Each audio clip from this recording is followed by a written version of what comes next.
স্ক্রিনে যে আচারটা দেখতেছেন এই আচারটা হলো তেঁতুলের আচার। এই তেঁতুলের আচারটা মূলত হলো যাদের হাই প্রেশার তাদের জন্য অত্যন্ত কার্যকরী।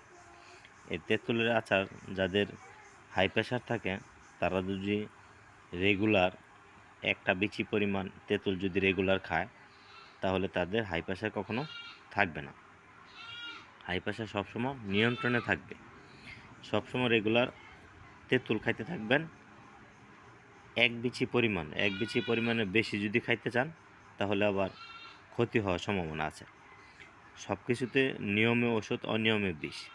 মূলত হাই প্রেশারের জন্য হলো তেঁতুলটা অত্যন্ত টক। এই তেঁতুলের টকটা শরীরের জন্য অনেক উপকার, কিন্তু তেঁতুলটা বেশি পরিমাণ যদি খাইতে চান তাহলে আবার শরীর দুর্বল হয়ে যাবে, শরীরে এনার্জিটা কমে যাবে, শরীরে রক্ত পানি হয়ে যাবে। তেঁতুল পরিমাণ মতো খাইতে হবে। পরিমাণে বেশি খাইতে গেলে শরীরের অনেক ক্ষতি হয়ে যাবে।